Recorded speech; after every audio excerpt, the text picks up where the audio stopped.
All right, so during the 2022 campaign for the 2023 election, there were a lot of rumors about President Bola Ahmed Tinubu saying they wear pampers because in the peaceful body, they even call him shaky daddy. So they say Tinubu no they fit to become the president. At the end of the day, he later became the president. And then they now said, it was all rumor, it was never true. That time, na rumor. With the kind of pressure where Donald Trump, they give Tinubu this period.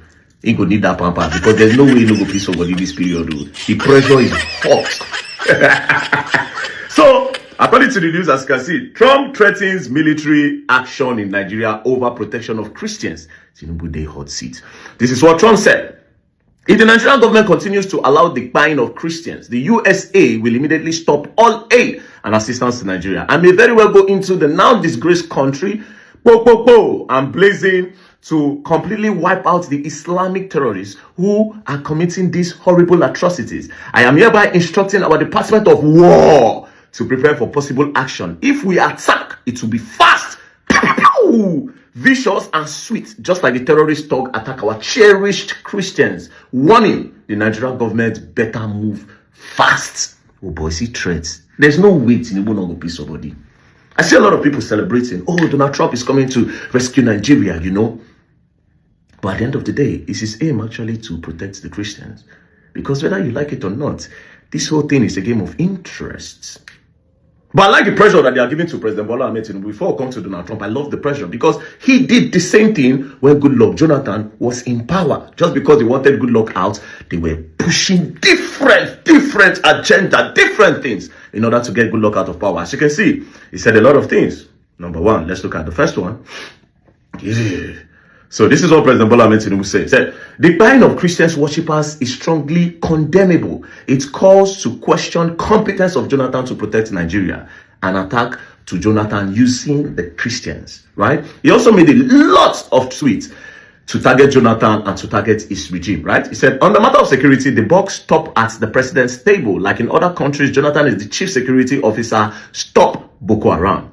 He also made this tweet, a military and police force assembled and paid by the Jonathan government, and PDP cannot serve national interests but their paymasters. He also said the sheer number of unemployed youths who turned out for job at NIS and the tragic buy in the albatross on the neck of Jonathan's government. The Kano attack is a sad reminder that we live in an unsafe country. It's a wake-up call for the Jonathan government. We must confront terrorism. So the same thing now. They put Jonathan for hot seat, And at the end of the day, all this tweet was made in 2014. Then in 2015, Jonathan was kicked out of power. Then APC came into power. So this pressure, whether they give her a like her. But now let's come to Donald Trump.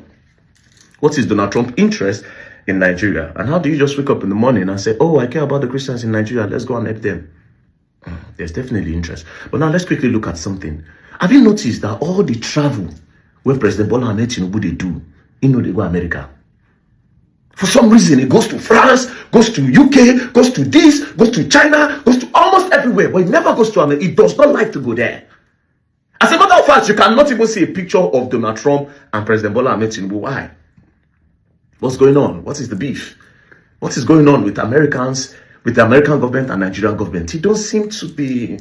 Do you understand? Now, but if you go back, you see that Buhari and Donald Trump gets something. But before Buhari and Donald Trump start to get something, something happened. Now, the first visit Buhari made to Donald Trump was on the 30th of April 2018. Meanwhile, Donald Trump became the president in 2017. Now, in that 2017, after he became the president, he made some statements. Now, as you can see, let's start with the visit. On the 30th of April 2018, former President Muhammadu Buhari visited the White House. At the time, Buhari was the first sub-Saharan head of state to visit American President Donald Trump at the White House since he took office in 2017. So he took office in 2017. In 2018, Buhari went to go and see him. But before Buhari went to go and see him, the meeting happened a few months after Trump allegedly made derogatory remarks about African countries. At the press conference, Buhari responded cautiously to the question about Trump's remark. So Donald Trump said some things. Then they were now asking Buhari that, but Donald Trump said these things. Do you understand? Alpha. But Buhari was very cautious and he didn't really say anything. Now, what did Donald Trump say about African countries? He referred to Haiti, an African nation, as shithole country. Around January 2018, he referred to African countries as shithole countries, right? Then the African Union As you can see on BBC, Donald Trump must apologize for the comment, African Union. So they asked him to apologize. Then after all of this, in April, this whole thing happened around December 2017 to like 2018. Then in January, he made the statement. In April, then Buhari went to the US to go and visit him. Now, this is a video of the visit, as you can see. Now, they spoke about a lot of things, right? They spoke about a lot of things. And then when Buhari left, Donald Trump now praised Buhari. This is what he said. Trump praised Buhari leadership in the fight against terrorism, highlighting Nigeria's battles against Boko Haram. He also noted that Nigeria was among the first African countries to join the coalition against ISIS and was leading regional efforts to combat ISIS in West Africa.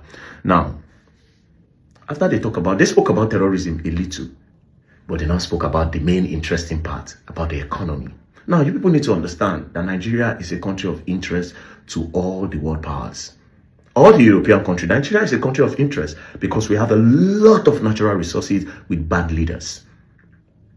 Understand that Nigeria is a country of interest, a very big interest. But this is part of the meeting. Support. Thank you very much. Thank you.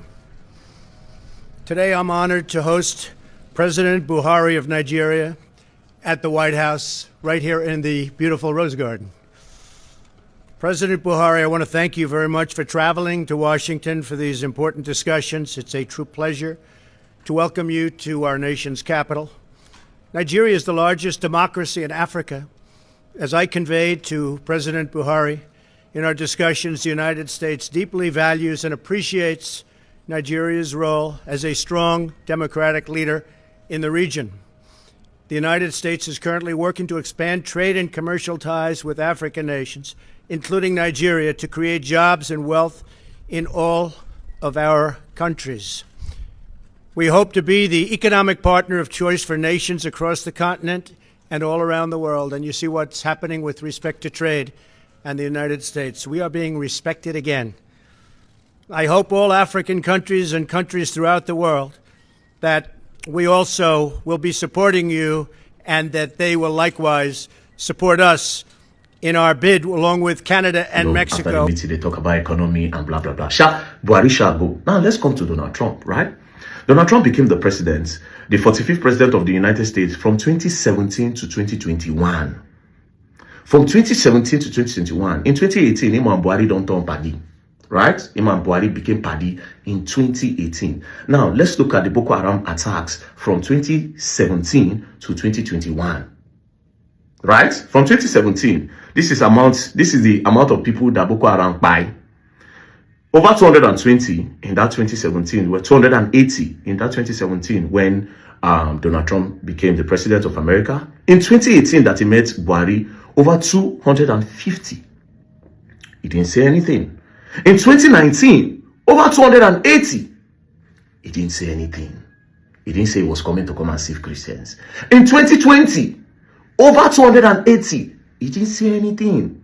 Then in 2021, when he was leaving office, it reduced to like 70, 80%. Now, if you notice, again, we're talking about America now. If you notice, it was high. The attack was high in 2014 and 2015. This was when Goodluck was the president, right? That time, Obama was the president of the United States, and Goodluck Ebele Jonathan was the president of Nigeria. Now, after Goodluck left power, Goodluck said this.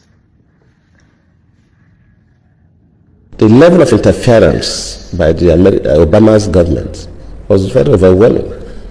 It's not as if I couldn't have won the election even with that.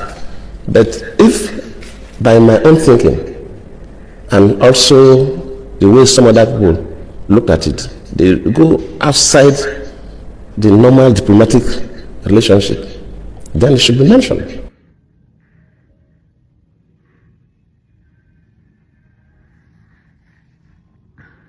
Sending that person to Nigeria at the eve of election, after Obama even issued a statement directing Nigerians to vote for the next chapter, that tells you something.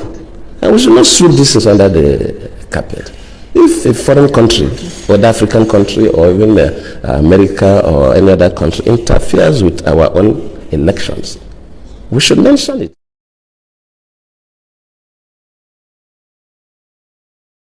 Immediately the Chibok issue came up, we expect Nigerians to be concerned How do we get these girls out? Within a couple of days, we saw people going to the US with Bring Back Our Girls placards. How? Why? And of course, the Mrs. Obama received one of those placards. I cannot take responsibility for the abduction. I don't control Boko Haram. They are criminals. But as a president, of course, you know, it's not the president that go to the field. You have security and intelligence officers that do the work. Let me admit that, yes, maybe they do their best, but their best was not good enough for us to recover the girls.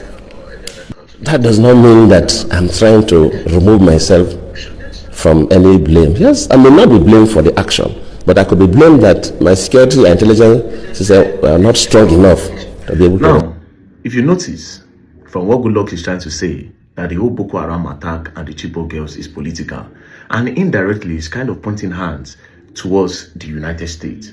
Now, if you look at it, it looks like Obama refused to do something. Goodluck, and they come and they make video. Goodluck refused. Okay, no problem. All right. So it looks like Goodluck refused to do something that they want. Like I said, it's always about interest. Goodluck refused to do something that they want. A day before the presidential election, this U.S. Secretary of State came to visit Buhari. Not just that, Goodluck had stylishly told Nigerians to vote for the next chapter, which is to vote for Buhari. Now, this is where Obama had encouraged Nigerians to vote for the next chapter. Now, this is where he said it. Hello. Today I want to speak directly to you, the people of Nigeria. Nigeria is a great nation, and you can be proud of the progress you've made. Together you've won your independence, emerged from military rule, and strengthened democratic institutions. You've strived to overcome divisions and turn Nigeria's diversity into a source of strength. You've worked hard to improve the lives of your families and to build the largest economy in Africa. Now you have a historic opportunity to help write the next chapter of Nigeria's progress by voting in the upcoming election. Now, as you can see, he said you have an opportunity to vote for the next chapter, right? The next chapter was obviously Buhari. Now, when did they make this post? It was 23 May 2025. When was the presidential election? When was the presidential election? The presidential election was around March 29th. So he made this around March 20 something. And a day before our election, he sent a U.S. representative. Now, ask yourself a question. What is the interest of America? Where make them want to talk for our politics? There's definitely something that we don't know about. Now, Obama became the president of the United States 2009, right? From 2009 to 2017, he became the president. From that 2009, 2010, 11, 12, 13, 14, 15, 16, 17, right? In that old 8 years, guess what? Obama never touched down this country. But he's talking about our politics. But he never entered Nigeria for one day. You care about the people so much, but you never visited to see how the country is doing. But you care about Nigeria to the point where you are telling them it's not time to vote for the next chapter. Do you understand? Politics, interests. Maybe Goodluck was not willing to be a boy to the West. Do you understand? Now, let's move.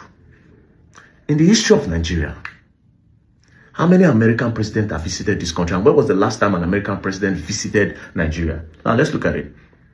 The first time was March 31st and April 3rd, 1978. Jimmy Carter, right? Now, the next person was Clinton. He visited in year 2000. And George Bush visited in 2003. And that time was when OBJ was the president. So the last time they visited was in 2003. 2003 to 2023 is 20 years. 2023 to 2022, that's like 22 years ago was the last time an American president visited Nigeria. But guess what? They have so much interest and so much love for Nigeria. They love us so much, but they cannot visit. Now, do you know the craziest part? Each time an American president visits Nigeria, something changed. Our economy go down a little for their own to go up. When they visited the first time in 1978, $1 was 0.606 naira. It was not even up to $1 1 naira. The first time they visited, $1 was 0.606 naira. $1 no reach 1 naira. The second time they visited in year 2000, it has gone up. $1 was 85 naira. Then the third time they visited, in 2003, $1 was 114 naira. For each visit, our economy crumbled. Now, make it make sense. The British went carry us as boy, went colonize us. They command America from nowhere. Back body full this whole thing. Do you understand? They back body full this whole thing.